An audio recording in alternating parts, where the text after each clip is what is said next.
my first question is for Andrea. Kasi kanina, while you're coming in, before the screening, you were introduced as the most important star of this generation. And after watching this, nasabi ko naman, tama naman. Dahil pinakita mo talaga yung best mo. So do you feel ba, Andrea, na ikaw na yung binibuild up na next drama queen ng Kapamilya Network? Kung nararamdaman ko po na ako na yung binibuild up, hindi ko po kasi ever tinignan na ganun yung trabaho ko na ako na yung next or gusto ko ganito. Of course, masarap pong pangarapin at masarap mangyari po yun. Pero every time po na may gagawin ako, mas tinitignan ko lang siya na blessing po ito sa akin at sa pamilya ko po. Bilang breadwinner pa rin ako hanggang ngayon, mas tinitingnan ko pa rin ito na trabaho, artista ako, at dapat lagi ko pa rin galingan. Kung hindi ako yung maging next, okay lang kasi baka yun yung plano sa akin ni Lord. Ganun ko po siya tinignan. Never akong nasisilaw or nadadala na kailangan ako na yung next. Gusto ko lang talagang pagbutihan ang trabaho ko at bawat eksena ko mabigyan ko ng puso at justice yung role ko po. Pero yan, ganun ko lang po siya tignan At saka dito ako para makasama yung friends ko lagi at mag-work. Yun lang po. How many years have you been working, Andrea, in the business? 13 po yata or 13 years. Andito lang po ako to enjoy and to enjoy and to have fun. Ano ba yun? To enjoy at saka passion ko po kasi to ever since I was 3 years old. So, ngayon na mabigyan lang ako ng show, masayang-masaya na po ako. At nag-prove mo naman na deserving ka, di ba? Salamat po. So yung next question ko, coming from the role na Luna, nakaka-relate ka ba somehow? Kasi nowadays, parang isa ka sa mga paboritong i-bash ng mga netizens. So, nakaka-relate ka ba somehow na you are being bullied? And how do you cope up? Do you seek for psychologists? With Luna po, I relate to Luna as Blythe, not as Andrea na artista na laging binabash. Kasi wala naman ako magagawa dun Mas nakaka-relate po ako with Luna kasi actually, there was a point in my life na parang napasok din ako sa friend group. Tapos, akala ko friends ko sila kasi nare-realize ko na, oh my God, unti-unti na akong ginagawang alila or biyaya nila. Tapos hanggang sa yung friends ko parang, nabubuli na pala ako. And yung mga friends ko na to, galing din po sila sa prestigious schools. Tapos sobrang mga below the belt na din yung mga ginagawa nila sa akin. Tapos dun po ako nakaka-relate with Luna. Kasi minahal ko tong friend group na to. Tapos sa friend group na to, hindi naging maganda yung mental health ko. I was at my lowest and I was so young. Hindi ko nakilala sarili ko. Sobrang napunta ako sa friend group na bad influence po talaga. But luckily, thank you sa Diyos, nakawala ako doon and nahanap ko naman na yung sarili ko. And pag tinitignan ko na lang siya, yun ako dati. Pero ngayon mas matapang na ako at tinitignan ko siya na kinailangan mangyari yun sa buhay ko. Pero yun lang po. Sa bashers naman online, wala Wala akong magagawa sa kanila Lahat ng gagawin ko, papansinin nila. Di okay. At least, ito pa rin naman ako. So you're in a good place now. Sino yung mga friends mo now that you hang out with? Yung ABCD, guys, kung napanood niyo po yung vlog ko with Danica Crizapea, ang true friend ko na si Cyril Ann Manabat. Of course, as in talaga, alam ko to.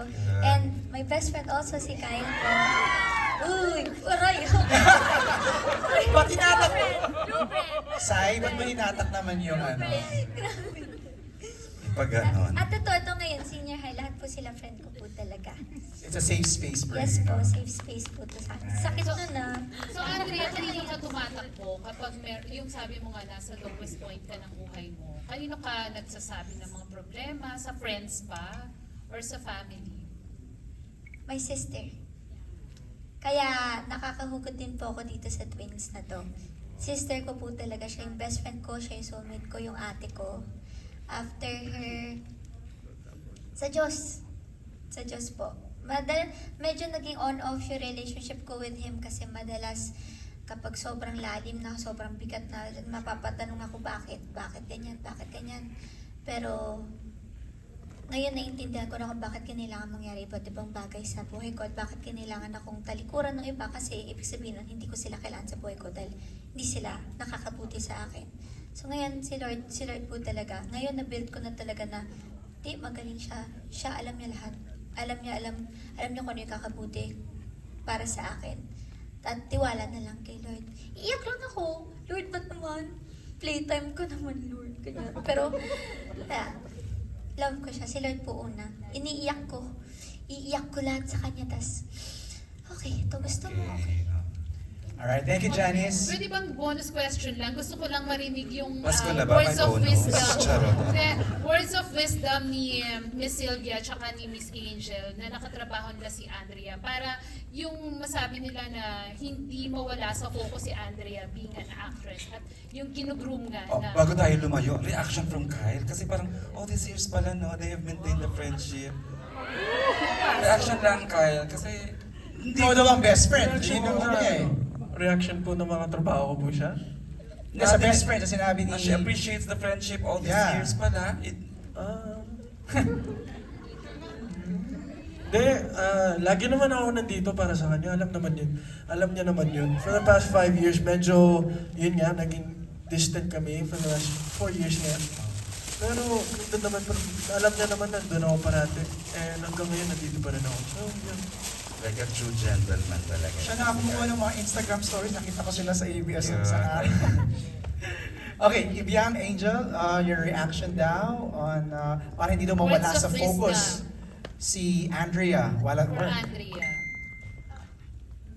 Si Andrea is very focused. Hindi kami matatakot na ma-distract siya or mawala siya sa ginagawa niya kasi alam niya kung anong ginagawa niya and alam niya, hawak na hawak niya yung characters niya and hawak na hawak niya yung process niya. But just for general for everyone actually, it's just important to keep in mind respect for yourself, your co-actors, the process, and the people around you. Kasi kung malaki yung respeto mo sa craft mo and sa iyo as an actor and your co-actors, then you will not go wrong. You will give what is needed from you. And what is expected from you. And also, surround yourselves, lalo na to sa mga bata, surround yourselves with good people, good friends, people who will not lie to you and will give it to you straight. Yan, importante yun. Napaka-generous ni Sylvia talaga, giving na ang ganyan sa pagbibigay sa co-actors niya ng mga papuri. Ay, si Angel pala, sorry. Si Galing. Ibiang, nakatrabaho niya na Ayun si... din, I'm sure. Okay, Blythe. si Blythe kasi, ang relasyon namin, hindi lang sa showbiz. Ilang taon ka na nakasama ni Arjo? 8. Saan? 8 years old siya sa E-boy. E-boy. Then, mula nung 8 years old siya, pumupunta siya sa bahay, naging barkada niya si Jella.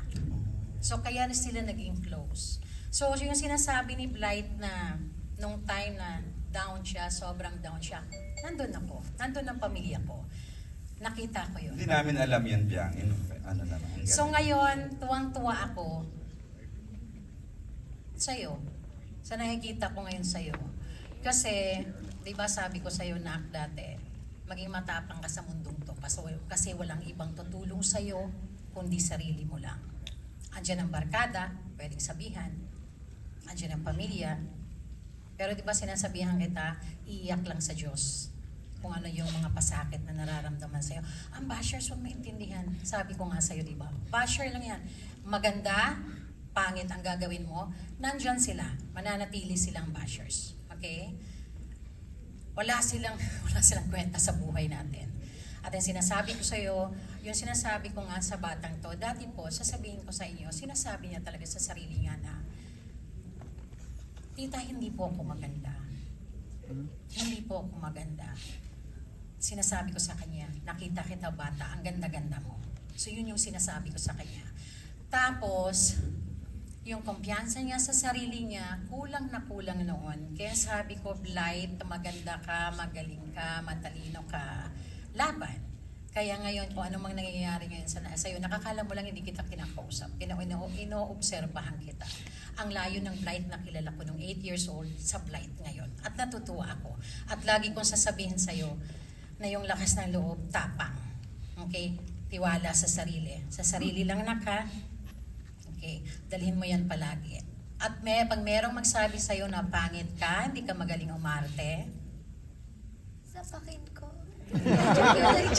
Paisa lang, pag paisa. sinabi lang pangit ka, hindi ka marunong umarte, ako ang magsasabi sa kanila diretsyo. Gusto mo ibuka ang bibig ko, baka maraming magalit ko ano yung sasabihin ko. Pero meron siya sinasabi kasi noon na mas maganda si ganito, mas maganda si ganon sa akin. Hindi totoo yun. Hindi totoo yun. Nakasama ko yung mga batang yun. Mas maganda siya talaga. Tago natin sa pangalan. Hindi, totoo, maganda siya talaga. Tsaka, yun lang sasabihin ko sa'yo. Kahit ngayon, ilang taon ka hanggang tumanda ka, tandaan mo to, isang tawag mo lang sa akin, kay Jella, kay Tito Art, sa pamilya Atayde, andun kami kahit anong oras, kahit tulog kami, tatakbuhin ka na. Wow. Ha? Alright. Yeah. So, focus diba? Kasi sa HKM nakasama ko rin siya, nakatrabaho ko siya. Kinakausap ko rin siya pag nawawala yung focus niya. Sinasabi Distractions niya, kasi yes, nakita ko yon sa HKM. Kaya isa din ako hihilahin siya sa gilid na wag mong gagawin yan. Right. Kasi ang ikakasikat mo, ikakatagal mo sa industriya, ikakagaling mo, ikakaayos ng buhay mo. Tanging ikaw lang yun, tsaka Diyos, Andrea. Okay? Yun lang yun na. Yun lang yun. Ganda. Basta focus, be professional, huwag kang maging mayabang. Kasi Andrea ako yung sinasabing next superstar. Okay? Kasi pag once iniisip mo yan na ako na yung pinakasikat at ako yung magaling, start yun ang downfall mo. Okay? Ganda naman. Kaya be humble, be professional, respect everyone. Tuloy-tuloy mo lang yan. And ako, magsasabi ako sa'yo. Kasi nandun nga kaming pamilya, kung down ka, hanggang ngayon pag-angat mo. Good job. Alright. Thank you, Ibiang. Maraming salamat. Gusto mo na kay Josiah? Before I go to Josiah,